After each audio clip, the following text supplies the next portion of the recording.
wabarakatuh. Halo semuanya, selamat datang di pertemuan ke-9 pada mata kuliah Arsitektur dan Organisasi Komputer. Pada pertemuan kali ini, kita akan membahas sesuatu yang menjadi dasar penting dari seluruh proses komunikasi yang terjadi pada komputer, yaitu sistem bus. Bus bukan hanya sekedar jalur kabel, tapi ia adalah urat nadi yang menghubungkan seluruh bagian komputer agar bisa bekerja sebagai atau satu kesatuan. Itu. Coba bayangkan kalau komputer tanpa bus, CPU, memori, dan perangkat input-output seperti keyboard dan printer, maka mereka itu tidak akan bisa saling terhubung. Jadi, memahami sistem bus berarti memahami bagaimana komputer itu bekerja di dalamnya. Lanjut kita ke tujuannya. Tujuannya adalah setelah mempelajari topik ini, teman-teman diharapkan mampu menjelaskan apa itu sistem bus dalam arsitektur komputer, menyebutkan jenis bus beserta fungsinya, memahami bagaimana bus bekerja dalam pertukaran data, dan menggambarkan hubungan antar komponen komputer melalui sistem bus. Dengan menguasai topik ini, teman-teman akan lebih mudah memahami bab-bab berikutnya. Karena semua proses itu bergantung pada bagaimana bus mengirimkan data. Kita lanjut. Sederhananya itu, bus adalah jalur komunikasi dalam sistem komputer yang menghubungkan komponen-komponen utama, yaitu CPU, memori utama, dan perangkat input-output. Setiap bus memiliki data, sinyal kontrol, dan serta alamat yang dikirimkan dengan sangat cepat.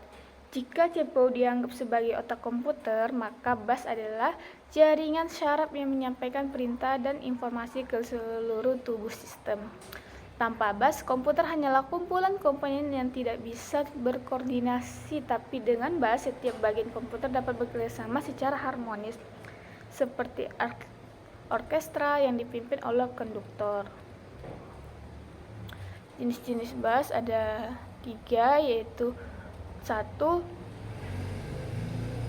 Yang pertama adalah data bus. Data bus ini berfungsi untuk mengirimkan data antara CPU, memori, dan perangkat lainnya. Misalnya, ketika kita membuka aplikasi, instruksi program diambil dari memori melalui data bus menuju CPU yang diproses. Lebar data bus misalnya 8 bit, 16 bit, atau 32 bit menentukan seberapa banyak data yang dapat ditransferkan sekaligus. Semakin lebar data bus, semakin cepat sistemnya bekerja. Yang kedua adalah address bus. Address bus digunakan untuk menunjukkan lokasi data di memori. Bus ini bersifat satu arah dan mengambil data dari alamat memori. Terus, misalnya kalau CPU ini mengambil data di alamat memori ke-200, maka nomor alamat itu dikirim melalui address bus. Dan yang ketiga adalah control bus. Nah, bagian yang berfungsi sebagai pengatur lalu lintas. Control bus ini membawa sinyal kontrol yang menentukan apakah sistem sedang membaca, menulis, atau menghentikan atau melakukan instruksi proses. Tanpa kontrol bus, komputer akan kebingungan kan kapan membaca data, kapan harus menulis, dan kapan harus berhenti. Lanjut ke fungsi-fungsi bus.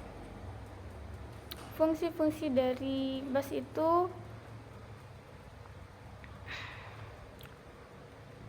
data bus bersifat dua arah, yaitu pembawa informasi antara CPU dan memori. Address bus itu satu arah dari CPU menuju memori atau perangkat input-output. Control bus itu dapat dua arah karena sinyal kontrolnya dikirim dari CPU dan juga diterima kembali dari perangkat lainnya. Kombinasi ketiga adalah memungkinkan sistem komputer bekerja secara sinkron, efisien, dan tanpa konflik antar perangkat. Lanjut cara kerja bus. Cara kerja bus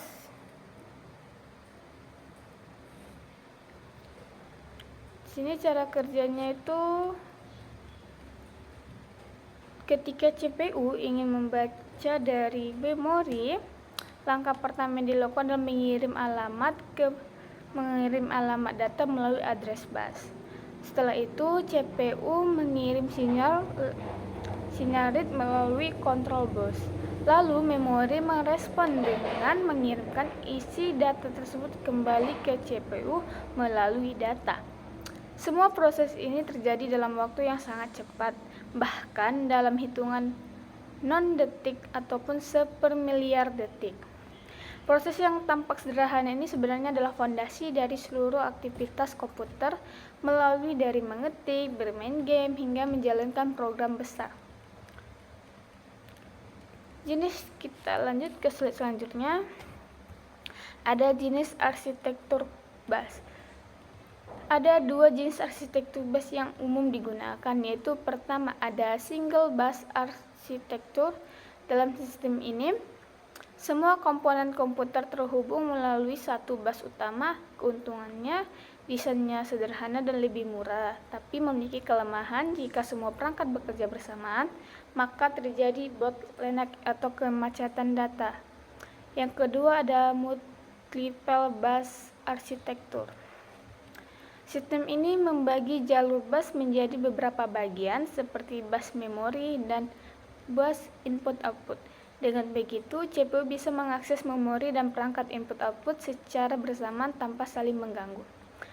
Konsep ini banyak digunakan pada komputer modern dan motherboard masa kini.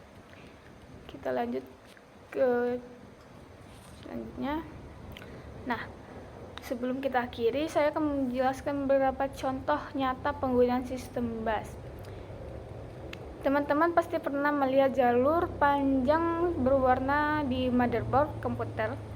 Nah, itu adalah bentuk fisik dari sebuah bus seperti PCI bus, USB bus, dan SATA bus.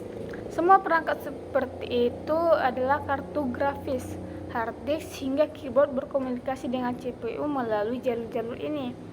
Jadi, setiap kali kamu klik mouse atau tekan tombol di keyboard, sinyalnya dikirim lewat bus menuju CPU untuk diproses. Itulah mengapa bus disebut sebagai penghubung kehidupan di dalam komputer. Dari pembahasan ini kita dapat simpulkan bahwa sistem bus adalah jalur komunikasi utama antar komponen komputer. Kedua, ada 3 jenis bus, yaitu data bus, address bus, dan control bus.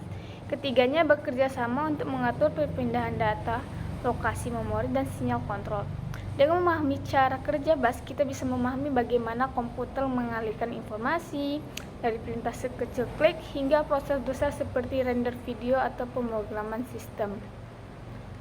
Nah, terima kasih telah menyimak. Pertemuan berikutnya kita akan membahas materi selanjutnya. Jangan lupa untuk catat poin-poin penting, dan kalau perlu tonton ulang bagian yang belum bisa dipahami, ditonton berkali-kali.